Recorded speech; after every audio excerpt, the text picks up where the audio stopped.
Hello everyone, welcome back to my channel Mukti's cooking world. আজকে আমি আপনাদের সাথে বৈশাখ উপলক্ষে আরও একটা ইলিশ মাছের রেসিপি শেয়ার করব। আজকে করে দেখাবো ভাপা ইলিশ। তৈরি করা খুবই সহজ আর এটা খেতে অসম্ভব মজাদার হয়। তো আমি আশা করছি আপনাদের কাছে আমার আজকের এই ভিডিওটা ভালো লাগবে। তো চলুন দেখে নেওয়া যাক কীভাবে তৈরি করতে হয়। এখানে আমি একটা বাটিতে 2 চা চামচ পরিমাণ সাদা সরিষা আর 2 চা চামচ পরিমাণ কালো সরিষা নিয়ে নিয়েছি। আর নিয়েছি দুটো কাঁচামরিচ। আপনারা চাইলে যে কোনো এক ধরনের সরিষা বাটাও ইউজ করতে পারেন, তবে সাদা সরিষা এবং কালো সরিষা দুটো মিলিয়ে নিলে টেস্ট এবং ফ্লেভারটা বেশি ভালো আসে, কারণ সাদা সরিষায় ঝাঁজটা একটু কম থাকে আর কালো সরিষাটায় বেশি। আর দুটো মিলিয়ে করলে কালারটাও বেশি ভালো আসে। তো লবণ মরিচের সাথে এটা বেটে নিলে সরিষার যে একটা তিতকো ভাব সেটা থাকে না, এই জন্য এখানে আমি লবণ মরিচটা ইউজ করছি। এখন এটাকে আমি পেস্ট করে নিব। এখানে আমি একটা মিক্সিং বোল নিয়ে নিয়েছি। এখন এর মধ্যে আমি পেস্ট করা সরিষাটা নিয়ে নিচ্ছি। আর এটা পেস্ট করার পরে এখানে 2 টেবিল চামচ মতো হয়েছে। নিয়ে নিচ্ছি 1/3 কাপ পরিমাণ পেঁয়াজ বাটা।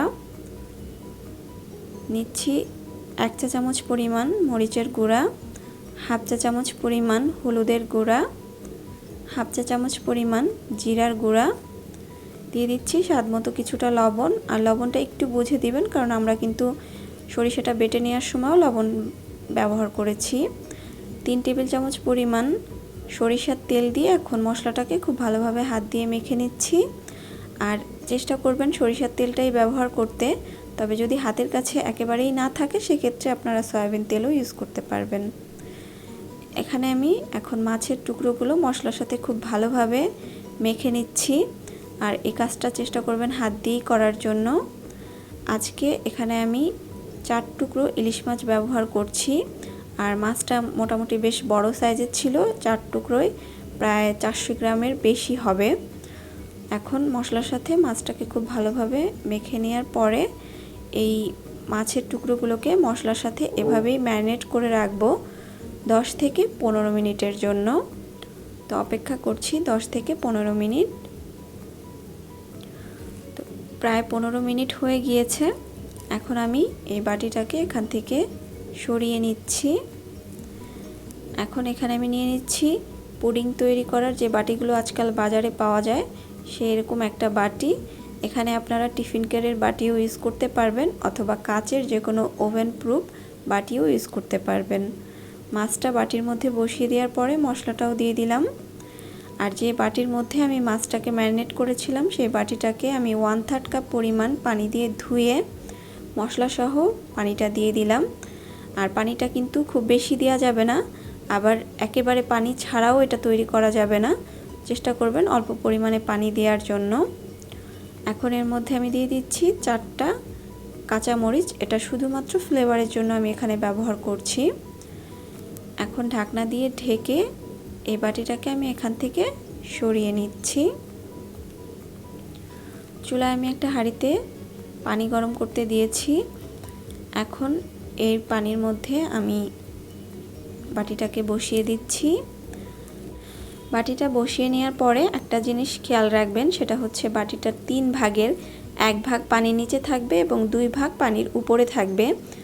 এখানে যদি পানির পরিমাণটা বেশি হয়ে যায় তাহলে কিন্তু যখন পানিটা ফুটে উঠবে তখন বাটির মধ্যে পানি ঢুকে যাওয়ার চান্স থাকবে।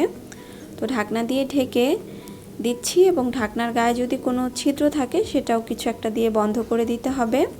চুলার আঁচটা বাড়িয়ে প্রথমে অপেক্ষা করব পানিটা ফুটে ওঠা পর্যন্ত।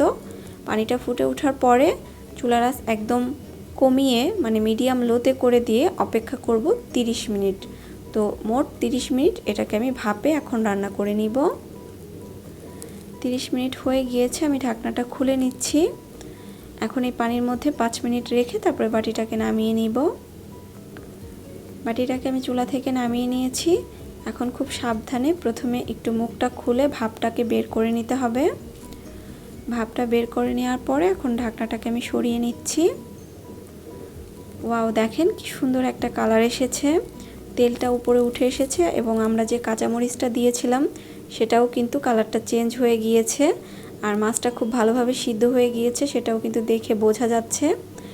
খুব সুন্দর একটা ফ্লেভারও আমি পাচ্ছি, যেটা আপনাদেরকে আমি বলে বোঝাতে পারবো না। তো এখন আমি এটাকে পরিবেশন করে নিব। তো তৈরি হয়ে গেল আমার খুব সহজ এবং অসম্ভব মজাদার ভাপা ইলিশ। এটা তৈরি করা কতটা সহজ সেটা তো আপনারা দেখেই নিলেন। তো আমি আশা করছি ভিডিওটা ভালো লেগেছে। ভালো লাগলে চ্যানেলটি সাবস্ক্রাইব করার অনুরোধ রইল। তাহলে আজকের মতো আমি এখানেই বিদায় নিচ্ছি। সবাই খুব ভালো থাকবেন। আল্লাহ হাফেজ।